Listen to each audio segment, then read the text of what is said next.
Hello everybody. A lot of people have been wanting me to say that video games have been going downhill for a long time.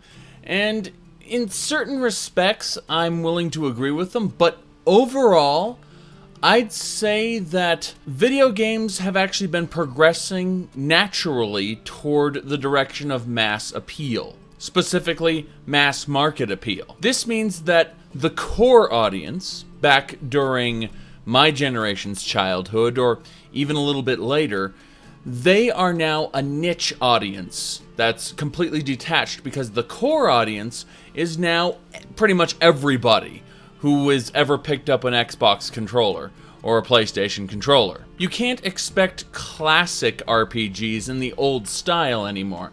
Now, what's expected is action games with minor RPG elements in them. Now, this is coming from someone who's spent over 2,000 hours in Skyrim, more in Oblivion, and even more in Morrowind. In short, I understand the Elder Scrolls series pretty damn well. And with that all said, let's break it down. Classic fantasy versus power fantasy. Now, in some of the earlier games, say Legend of Zelda for the original Nintendo, you were declared the hero, the Marty Sue who was going to save everybody, pretty much right off the bat. In The Legend of Zelda, it was told through the instruction manual, of course, but story wasn't all that important with a video game such as that, and I didn't really mind being the one who was destined to save everyone.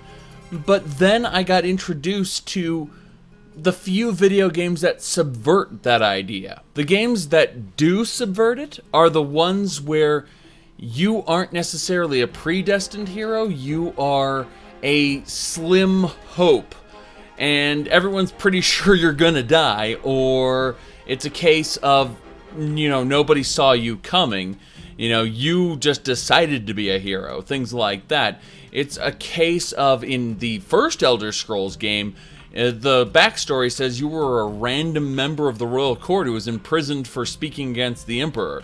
Of course, we know that was really a false emperor, but if it weren't for the spirit of a dead battle mage guiding you, you would have never known what the main quest was. You would have just gone out and assuming that you did find a way out of the imperial sewers, you didn't die, you would have simply done fetch quests for nobles and got packages. You'd be in some corner of Black Marsh or Hammerfell or whatever province you decided to go to, since the Elder Scrolls 1 took place in Old Tamriel. But you'd just be doing minor fetch quests your entire life. You wouldn't know to ask the various regional rulers, hey, there's this dungeon I gotta get to get a piece of the Staff of Chaos in order to do this or that. And no one really recognized you as the hero, except possibly the villain, who would send his illusion out to talk to you, taunt you, basically say you don't stand a chance, get the hell out of here, give up your quest, so on and so forth. If it weren't for the worthy villain egging you on, I don't think that it would have really been as impactful. So there's a kind of balancing act, I guess, that needs to be done, because in essence, being nobody means that you can see the world in an unbiased light, in the sense that, this is a living, breathing world around you, not just revolving around you. But at the same time, the villain targeting you, in this case, basically sets you up to remind you that, hey, yeah, you got a destiny here. Yeah, you got a worthy quest in front of you. Now, if you did decide to give up the main quest and you just went to do side quests, no one would notice. Hell, did you know that Elder Scrolls 1 took place over 10 in-game years? Mainly because you had to go to every province. The point is that you had to earn your praise and accolades at the very, very end, where the Emperor goes, "Thou art truly a child of the Empire. I thank thee for thy assistance. From this day forth, thou art named the Eternal Champion. From thy hand shall be dealt the needs of the Empire. I, Uriel Septim, true Emperor of Tamriel, do decree and thus make law. Arise, my champion, and take thy rightful place at my side." Just like that. Becoming the Eternal Champion was a hard-earned thing. And you felt good having accomplished it, because you weren't showered in praise and being told all the time that you were great for something. Now, in Elder Scrolls 2, you actually got to play the Kingmaker. And this is kind of hard to explain. You see, You were a nobody who managed to catch the eye of the Emperor when you saved some of his family members. So he sent you out on a quest to take care of some business because there was a royal scandal involved and he needed someone to do this on the down low, someone that wouldn't be noticed. And so you being a nobody was the perfect, wouldn't be noticed material. Now, once you get there, you really don't have any influence with the regional kings and whatnot. You pretty much have to create a life for yourself. You can join a knighthood, join the Mages Guild, the Fighters Guild, so on. Do personal quests for people in town. And eventually, when your reputation gets high enough, do quests for the kings and the local regional monarchs. And then you can get started on the main quest. But the idea with the main quest is you got this relic of ultimate power, the Totem of Tiber Septim, and you know what the totem tells you when you get it? It says you're not of worthy blood. You can't use me. So you get this list of people who do have worthy blood, the blood to inherit the Totem of Tiber Septim, and you basically choose which person you want to get that power, and as a result, the ending will adjust depending on who you gave it to. In this sense, The Elder Scrolls 2 could be thought of as a fantasy life simulator, rather than a heroic role-playing game. Yes, you do determine the fate of the Iliac Bay, but you do it in a very indirect way, because you really aren't a hero, per se. You're a agent of change. Now, in The Elder Scrolls 3, this would be the first instance of people on the internet screaming at me, Marty Sue, how could you criticize the Dovahkiin when you've got the Nerevarine, this reincarnation of a would-be demigod? Every Night Elf person says, Nerevar guide me, for God's sakes. But seriously, if you sit down and play Morrowind, you realize you're not a Marty Sue. The game plunks you down in the middle of nowhere, right outside the Census and Excise office. You are given the freedom to go anywhere you want. Yes, you can go, if you immediately go, follow the breadcrumb trail, do the main quest, you're going to be immediately tasked with getting a cover life for yourself, basically. The guy will literally tell you, you're new here, and you look it. They're all going to know you're Outlander trash. We need to establish a cover life for you, and that's where he gives you a list of all the factions you can join, and basically says, pick one of them. Just go do some quests there and establish a cover life for yourself. When you're ready and you've done a few tasks, you got a reputation for yourself, come back and see me. And that way, you'll just look like a freelance adventurer. You won't look like this mysterious person who just immigrated for a specific purpose. And from there, assuming you did everything the main quest told you, you had to cure an incurable disease. You had to overcome a trial where the trial area is littered with skeletons, like tons of other people failed, where you have to succeed. You have to convince 3 of the Great Houses and 4 of the Ashlander tribes, each separately, so expect to do custom quests for these individuals, that you are the Nerevarine, that you are Lord Nerevar Reborn. So after you return with a ring that is proof of your ascendance, you get declared a heretic. No, literally, the religion that's supposed to, welcome you home, outright rejects you and says that you're a heretic, and basically tells its ordinators, yeah, we need this guy dead. The results of this, you have to go into the puzzle cathedral beneath this particular religion's base. You have to go see the archcanon. You basically have to get this whole situation resolved to where you get an audience with the living god, Vivek, and then he will finally proclaim you, okay, this is Lord Nerevar Reborn, call off all the ordinators, it's okay. That is the point at which you've earned it, okay? You've earned your recognition as Lord Nerevar, because that's like basically 4/5 of the game. The game is a sliver to completion at that point. A Marty Sue? Excuse me, you had to work and scrape and claw to get that kind of recognition. And it felt good as a result. Achieving your destiny was an amazing thing because it wasn't just handed to you. Now, Oblivion pulls an Elder Scrolls 1. Instead of having the spirit of a dead battle mage, the Emperor says, I've seen you before in my dreams. And then he, instead of saying, you're the legendary hero, he actually says, okay, I need you to deliver something and then find someone. You're errand boy. You are the legendary courier, basically. There's nothing legendary about you. So you just, through this vision, you get placed at the right place at the right time to become the hero of Kvatch. Keeping in mind that Kvatch is a single city. So after you save the city from an Oblivion gate, keep in mind you have to do all the saving yourself. After you do that, then you get your title as the hero of Kvatch, and people may or may not notice you as such, because Kvatch is very localized in one little corner, whereas there are several other capital cities all around Cyrodiil. So, to be honest, most people haven't heard of the hero of Kvatch. Some people have. Either way, as the hero of Kvatch, it's basically your duty to help the real main character. This is Sean Bean. Unless you need something, let's continue on to Waynon Priory. You remember him in Game of Thrones, right? Hand of the King. Or in Lord of the Rings?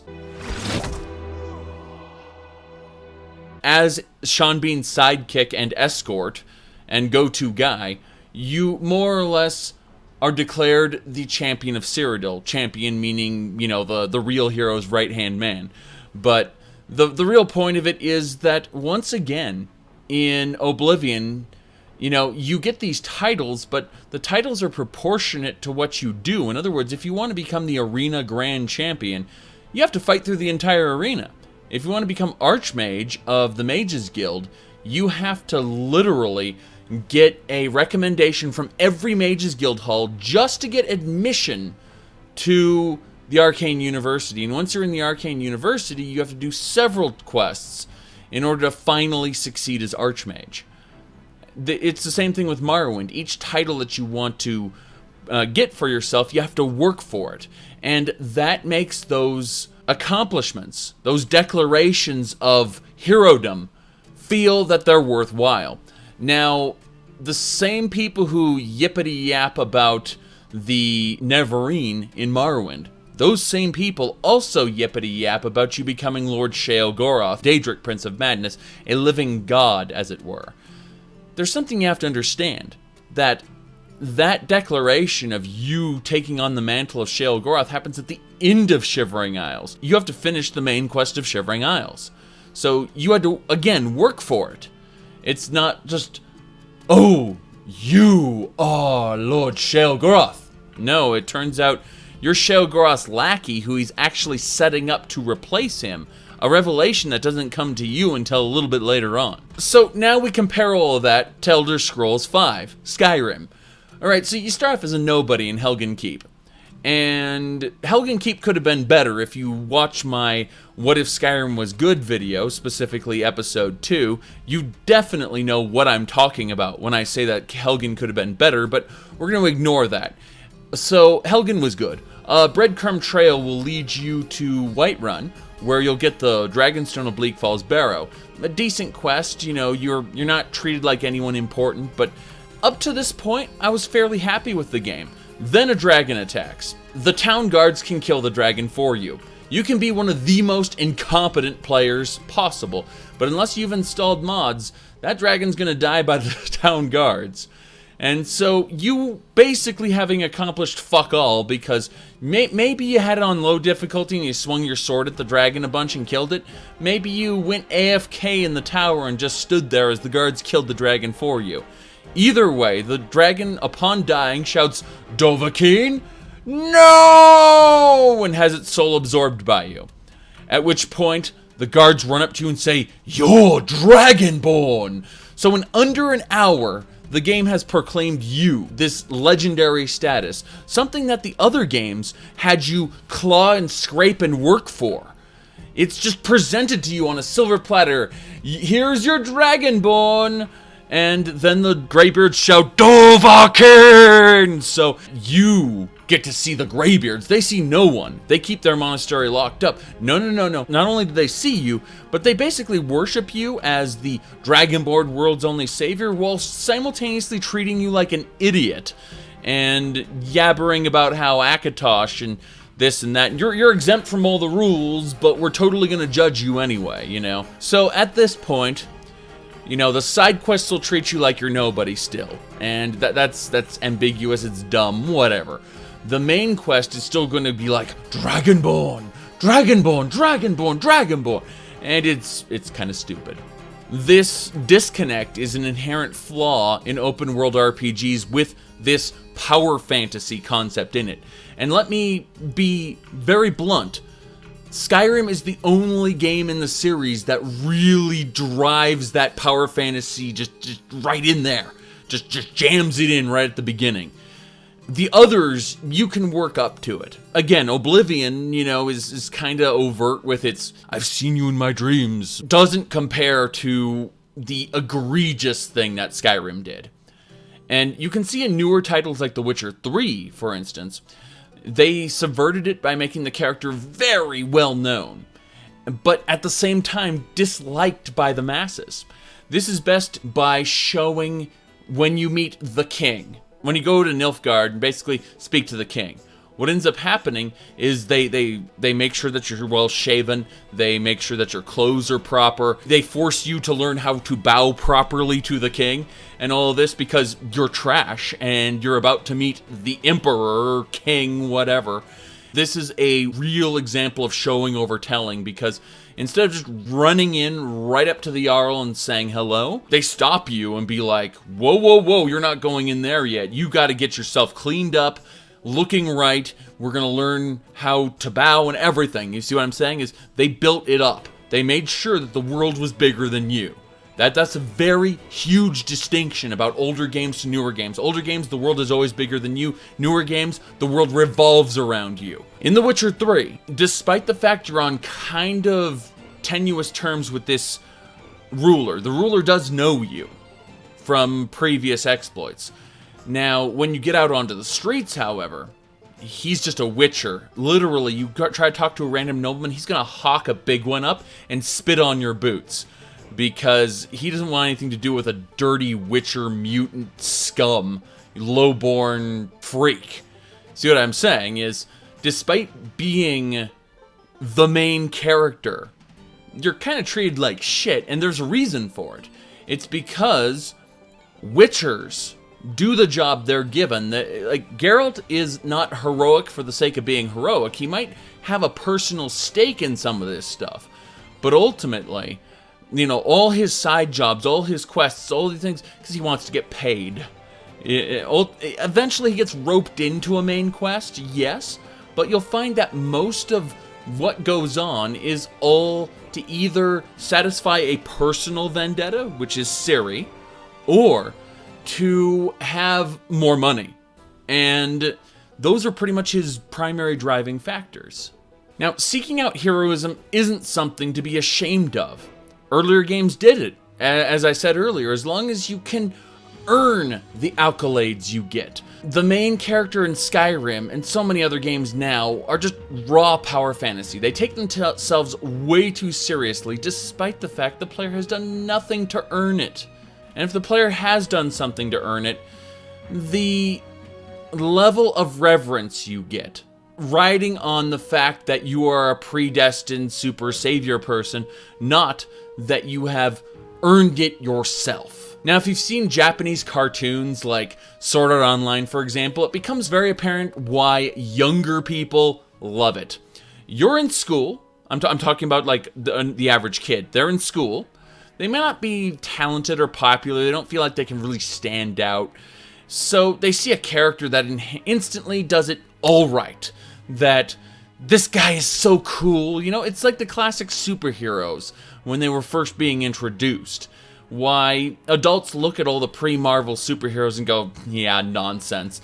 Because they never worked for anything. They just had the magic powers in order to more or less instantly achieve what they're after. Now, later Marvel characters started to develop quirks, and DC followed in suit, giving these characters proper quirks and faults that made them more human. If you compare an earlier superhero to a superhero now, the earlier superheroes, they were avatars of a certain idea, whereas the newer superheroes tend to be more grounded, or at least have a set of faults that make them feel more grounded, even though they aren't. You see, the reality is that character development, something that's very important to me personally when I'm reading a story, or I'm playing a game that is story heavy, it's not something kids care for.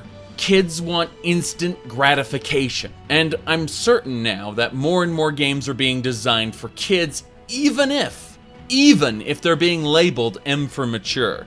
Even if they're being not only labeled, but restricted to where kids can't officially buy them in certain areas. It doesn't matter, because ultimately this is their market. The majority, they want to aim for this ridiculous bracket of like 8-year-olds up to 28-year-olds in that span. They figure that some of the older gamers, like myself, I know that's almost a sin to say considering how I look, but some of the older gamers, a lot of them have left gaming and have pursued careers outside of gaming. And when you look at the market density, there is only so many in the older spectrum who actually still play video games. I'm not saying that 40 to 300 to 1,000 people won't watch this video and say, hey, I'm an adult and I play video games. You know, congratulations, but you are not the mass market to which they market to. It's like one time I explained how a particular video game was being aimed specifically at horny teenage males. And a woman responded, oh, so I'm a horny teenage male, eh? No, you're not, but you aren't the target audience. Even if you are an adult woman lesbian who enjoys seeing skimpy dressed women, it doesn't matter, because you are what's known as an outlier, a bonus. It's not the demographic they're going after, but it's the demographic that they're willing to accept. Yeah, you can give me money. You know, that's the concept of mass market appeal. If you have a business, you are stupid not to go after mass market appeal unless it's for artistic reasons, in which case you aren't running the business to run a business, you're running the business to make profit off of something you love. In which case, artistic vision is what is driving you. And I can tell you right now that Bethesda Softworks, but Blizzard Entertainment, BioWare, these companies are not being driven off of artistic vision. I'm sure it's very important to some of their developers, but ultimately the creative director, whoever is running the whole project, is beholden to the company, which is beholden to the stockholders, which is perpetuating a cycle. So they're going to go after mass market appeal. They're going after whatever key demographics are going to make them the most money. The question is, are games going downhill? And the answer is no. In terms of action, graphics, sound, presentation, cinematography, all these things, mechanically, games are getting better all the time. Engines are getting more and more complex. What we're able to do in terms of cutscenes and just sudden events in a game, the sheer amount of scripting that can be done, it's amazing.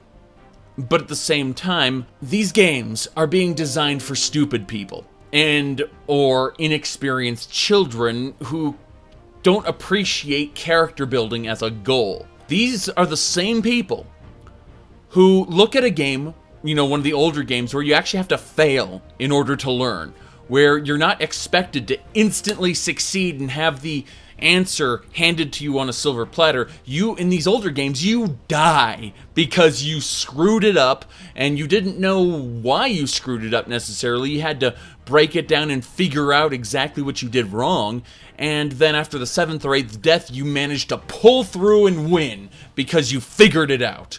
And that was awesome. Admittedly, if you were lazy on the 2nd or 3rd try, you went to GameFAQs or whatever equivalent website, or pulled open your strategy guide or magazine or whatever, and you looked to see what you were doing wrong. But the point of it is that the need to try is something that's been weeded out of gaming lately. And it's, well, fairly dumb. The idea that you don't need to try to be heralded as this hero in terms of story. and that you don't need to try to actually beat the game, to win, to not die instantly. These are all things that are being weeded out because the type of players, the mass market, the children, the casual, the inexperienced, these people all want to just be handed victory, to be able to have an experience instead of a game. I'm all for experiences, but ultimately, I want to have my game as well. If you looked at older games, like Morrowind or Daggerfall, and said, I love those games, and then you look toward the newer ones like Skyrim or Elder Scrolls Online, things like that, and you said, these games aren't for me, what this means is that you were previously part of the core game demographic. It means that you were what they were aiming for. But ultimately, now, you are just a niche fan. Something which, maybe if they can throw one or two bones at, they will, to try to retain you. But for the most part, they could afford to lose your entire niche audience and still rake in those tons and tons of mass market 8 to 24-year-olds. That huge market right there, the people who play video games. From a business standpoint, that is the right thing to do. From an artistic standpoint, from a person who enjoys specific game mechanics, I don't think it is. But my point is that if what I said earlier applies to you, you're a niche fan. And niche fans are not what Blizzard, Bethesda, or BioWare, or any of the other major companies are developing for right now. They're businesses. They're looking to make the maximum amount of money possible for putting in the least amount of effort. As a company, their individual developers may get away with doing a little bit more. We decided we want to do it this way instead. Creative direction does still have a little piece in there. However, ultimately, all creative direction is driven by the creative director. If the creative director doesn't see things your way, then you're probably not going to get the game you want. What really brings this entire video together, where I asked, where does this development of characters bring us to Elder Scrolls 6? What it really comes down to is, how do you make them cater the Elder Scrolls 6 to the type of game that you personally want it to be? How do you get them to cater to your classic RPG tastes, as your character development tastes, instead of the mass market appeal that they're probably going to go for? The answer is honestly, you can't. There are infinitely more fans of the newer games than there are a fan base for the older games. As a business, they're doing their jobs and appealing to a wider and wider group to make more and more money. So, no matter what, you're probably not going to convince them. But what you can do is make a new franchise. Derive inspiration from their work. Become competition if you want. Contact people on Reddit, Twitter, get a Kickstarter campaign going. Sonic the Hedgehog had a reimagining known as Freedom Planet. The game is freaking amazing. It's fully released. I did a review on it. Link will be in the video description. Castlevania Symphony of the Night had a reimagining known as Bloodstained Ritual of the Night. And the tech demos of that I played have been amazing as well. I'll have a link to their Kickstarter down there, and you can see any videos that are linked to it. I mean, even I've got my own side project I'm kind of working on. It's going to take me a few years to really build this thing up, which I'm doing. But to all the people asking me to do detailed design documents for Elder Scrolls 6, I've been getting a lot of requests to do that. And the answer is simply no. No. I'm not employed by Bethesda. And none of my ideas are working towards their current design direction. In fact, a lot of my ideas actually come into conflict with their current design direction. I think it's a good idea to tell Bethesda and any other companies what you expect from your future games. To tell them what you want from Elder Scrolls 6, so that they have an idea, maybe they can get some inspiration, but ultimately, you have to respect that they're going to run their intellectual property the way they want. In this case, the way they have to. The way the corporate world is basically forcing them to the mass market. if they underperform in their next game, it's likely that that'll be the last game that they ever make, because they'll be fired. That's the way business works. So if you really, really want to have a Morrowind 2, quote unquote, you know, a Morrowind in a different location, so on and so forth, to have the next Elder Scrolls the way you want it, support other creators. Get people together, organize projects.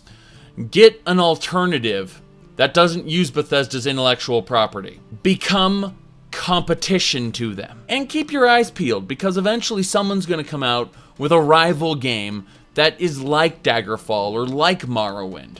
It's only a matter of time until Bethesda has competitors who will gobble up that niche market that's been neglected by Bethesda, that's only had a couple bones thrown to it, but mostly ignored. Bethesda will continue to thrive on their mass market, and the Elder Scrolls is basically lost to you.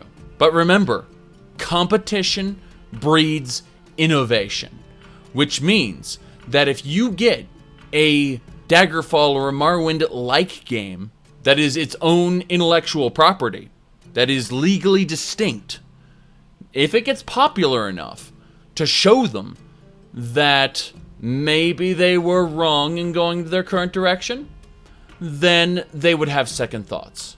But unless that happens, no amount of yippity-yapping from niche fans is going to be able to outweigh the gigantic flood of mainstream fans. Keep that in mind. Support your local indie projects.